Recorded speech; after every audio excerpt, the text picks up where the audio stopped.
러시아산 원유 가격 상한제 도입을 밝힌 일본에 대해 블라디미르 푸틴 대통령의 측근들이 이딴 견제 발언을 이어가고 있습니다.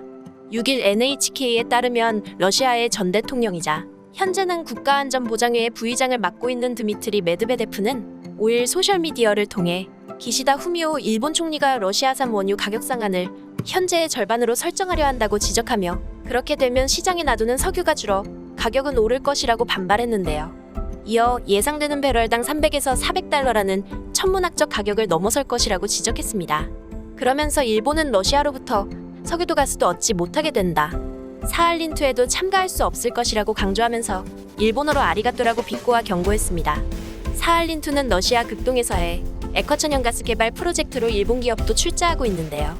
지난달 30일에는 푸틴 대통령이 사업 주체를 러시아 기업으로 변경하라는 대통령령에 서명한 바 있습니다. 이에 일본 기업이 사실상 운영에서 배제될 수 있다는 우려가 나왔습니다. 한편 푸틴 대통령의 또 다른 최측근 가운데 한 명인 니콜라이 파트루셰프 러시아 국가안보회 서기는 5일 러일 영토 분쟁 지역인 쿠릴 열도와 관련 일본이 보복성 지향을 강화하고 있다며 일본을 비난했습니다. 현재 쿠릴 열도는 러시아가 실효 지배 중에 있는데요. 즉 일본이 영토 갈등에 대한 보복으로 대러 제재를 강화하고 있다는 주장입니다. NHK는 일본이 서방과 보조를 맞춰 대러 제재를 부과하는 데 대해 러시아는 반발을 강화하고 있다며 푸틴 대통령의 측근들이 강경한 발언을 잇따라 하는 배경에는 일본을 흔들려는 목적이 있는 것으로 보인다고 분석했습니다. 앞서 지난 3일 기시다 총리는 주요 7개국이 추진하기로 한 러시아산 원유 가격 상한제와 관련 지금의 가격 절반 정도로 상한을 정하고 그 이상은 사지 않겠다고 밝히면서 사지 않는 구조를 만들겠다고 강조한 바 있습니다. 이러한 기시다 총리의 발언에 대해 러시아 측은 계속해서 강력 반발하고 있는 것입니다. 일각에서는 최근 일본 정부가 러시아에 대한 추가 제재의 승인으로 러시아의 추가적인 반발을 부추겼다고 바라보고 있습니다. NHK 등의 언론들은 일본 정부가 5일 가계에서 러시아에 대한 추가 제재의 일환으로 러시아 상금 수입을 금지하고 자산 동결 대상을 확대하는 방안을 승인했다고 보도했는데요. 구체적으로는 러시아에 대한 신탁 회계 등 서비스 제공 금지, 금 수입 금지, 러시아의 개인 단체에 대한 자산 동결 대상 추가 확대, 군사 관련 조직에 대한 수출 금지 확대 등이었습니다. 자산 동결 대상에는 러시아인 57명과 6개 단체, 칠러 우크라이나인 5명 등이 추가됩니다. 또 수출 금지 군사 관련 조직에 추가된 곳은 러시아 우크라이나의 90개 군사 관련 단체입니다. 일본 정부는 또 기시다 총리가 주요 7개국에서 언급한 식량 안보 문제를 해결하기 위해 2억 달러, 약 2,600억 원을 지원하기로 결정했는데요. 기시다 총리는 G7 정상회의 연설에서 세계 식량 위기와 물가 상승은 단순한 경제 문제가 아니라 세계 평화 질서의 틀이 직면한 도전이라며 G7 국가들의 개발도상국에 대한 식량 원조 제공을 주문했습니다. 마스노 히로카즈 일본 관방장관은 기자회견에서 세계의 평화 질서를 짓밟는 러시아의 침략을 하루빨리 끝내기 위해 추가 제재 조치를 취한다며 사태 개선을 위해 G7을 비롯한 국제사회와 협력하겠다고 밝혔습니다. 이렇듯 일본의 러시아를 향한 제재는 계속되고 있는데요.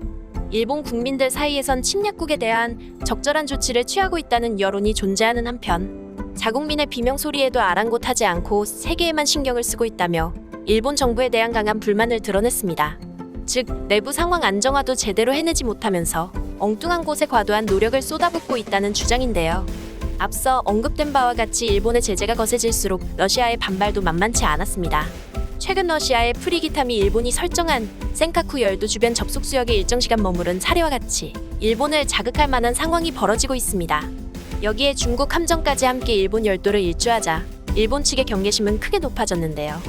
요미우리 신문은 중러가 일본 흔들기에 나선 것이란 견해가 있다며 극히 심각한 상황이라는 방위성 간부의 말을 전한 바 있습니다. 이에 따라 일본 내부에서는 방위력 강화 추진에 대한 긍정으로 여론이 기울기 시작했습니다. 한편 일본 네티즌들은 이 소식과 관련해 다양한 반응을 보였습니다. 폭염에 이어 엔저, 센카쿠 열도 도발 등으로 일본은 이미 몸과 마음이 너덜너덜한 상태다. 기시다 수상은 무슨 생각인지 해외의 안정에만 많은 힘을 쓰고 있다. 제재에는 이렇듯 진심인 그가 어째서 무시에 가까울 정도로 국민의 목소리를 듣지 않는 건지 도저히 이해할 수가 없다. 어려움에 처한 나라를 위해 도움을 주는 것은 분명 좋은 행위는 맞다만 우리 측의 상황도 결코 안정된 상황이 아님을 그가 반드시 알 필요가 있다. 러시아에 대한 대응책은 계속해서 무수히 내놓은 반면 국민의 고통을 가라앉힐 대책이라고 내세운 것은 절전 포인트와 같은 쓰레기 대책들 뿐이었다. 세계에는 좋은 인상을 남길 수 있겠지만 국민에게는 역대 최악의 총리로 기억될 것이다. 일본이 매번 검토하겠다. 유가미다와 같은 발언만 반복함으로 세계의 괴롭힘을 당해도 아무것도 하지 않는 국가로 인식돼 버렸다. 중러는 이미 일본에 대한 경계심과 두려움이 없으며 이렇게 박혀버린 인식은 더는 말로 바꿀 수 없다. 일본의 무장만이 그들에게 직접적으로 경고를 할 수 있는 강력한 방법이 될 것이다. 기시다 총리가 러시아에 대해 대항할수록 푸틴 대통령은 기시다 정권의 모든 수단을 가지고 괴롭힐 것이다. 자원이 없는 일본은 수입에 의존할 수밖에 없고 고이즈미 부자가 말하는 것처럼 자연에너지에 의존해야 한다는 생각이 가장 얕아.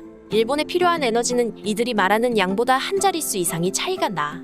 일단 당장 일본에서 유일하게 할 수 있는 방법은 원전에 의지하는 방법뿐이다. 독일의 메르켈은 일본의 원전 사고를 보고 무리하게 모든 원전을 막았다. 그리고 프랑스에서 전력을 사고 있고 러시아에서 육상이나 해저에서 파이프라인을 빼내 저에게 가스를 사 버티고 있다만 이번 우크라이나 전쟁으로 어려워지고 있다. 지금 일본이 해야 할 것은 유럽이나 미국과 같은 일을 하는 게 아니라 일본 독자적으로 자국의 피해는 줄이고 잘할 수 있는 일을 하는 것이 가장 똑똑한 방법이라고 생각한다. 이 건에 한정하지 않고 기시다 씨는 서방의 일원으로서 미국에 아부를 해 러시아에 대해 유독 강경한 발언을 하는 것이 눈에 띈다. 외교 능력이 없어 미일 동맹의 삿갓 아래에서 멀찍이 짓기만을 반복하고 있는데 결국 만만치 않은 러시아의 보복을 견디기는 쉽지 않을 거다. 국내에서 경제 실속에 책임을 묻는 목소리도 점점 많아지게 될 것이다. 만약 러시아 제재를 하지 않았다고 해도 그 나라로부터 뭔가 바라기엔 무리가 있었지. 일본은 이제 서방의 주요국 중 하나가 됐다. 미국과 유럽을 제치고 러시아에 우선적으로 접근할 수 있는 방법은 없다. 그리고 애초에 러시아를 믿을 수 있나? 기시다가 마음대로 현재 가격의 절반이 아니면 사지 않겠다고 말해봤자 러시아가 팔지 않을 거다. 지금 가격의 80%라도 기꺼이 사는 나라가 있는 것을 모르고 잠이 덜 깬 소리를 하고 있다. 기시다는 바이든에게 어떻게 해야 좋은 평가를 받을 수 있는지만이 중요하고 국민의 일 따위는 머리에 들어 있지 않은 건가? 러시아 입장에서는 오히려 좋은 결과다. 어차피 일본은 수입 의존 국가이기 때문에 러시아에 의지하지 않고 해낼 수 있는 방법이 없다. 미래에 일본에 무슨 일이 있으면 유리한 입장에 위치한 만큼 미래 영겁 협박을 할 수 있고 일본은 그러한 러시아에 굴복할 수밖에 없다. 일본을 단숨에 쓰나미를 일으켜 휩쓸어버릴 정도의 돌덩이가 엄청나게 늘어나고 있다. 이렇게 매우 민감한 문제를 뭘 믿고 제멋대로 발언한 거죠? 그렇게까지 말했다는 것은 분명 대항책이 있다는 거겠죠? 그런데 그 발언을 한 뒤로 일본이 러시아의 보복 말고 얻은 게 있습니까? 확실히 다른 나라와의 합을 맞추는 것도 중요하지만 일본은 일본만의 문제가 존재해 러시아와의 관계를 잘 유지했어야 하는데 말입니다. 아무쪼록 앞으로의 일을 생각하고 발언을 했으면 합니다. 일본 영해 내에서 가스전을 개발하면 그만인데 단독으로 개발할 생각을 하질 않는다. 개발 리스크를 줄이기 위해서라며 공급원 사정에 의한 공급 정지 리스크의 관리가 전혀 되어 있지 않고 이러니 다른 나라들에게 이용만 당하는 거다.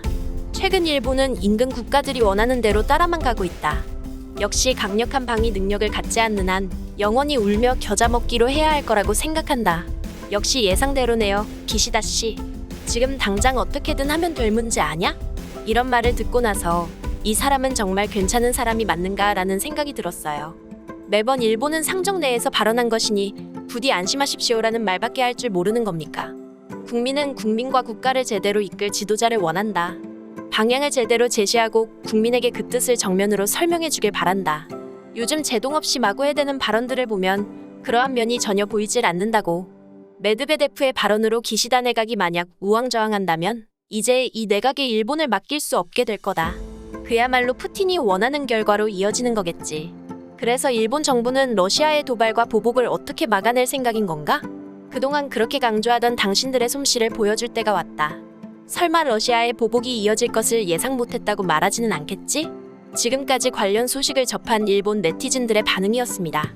기시다 총리의 러시아를 향한 추가 제재 발표에 대해 많은 일본인들이 분노와 우려를 표하고 있습니다.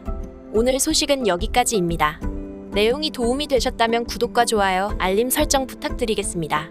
세상의 소식을 전하는 월드리뷰는 계속해서 달려나가겠습니다.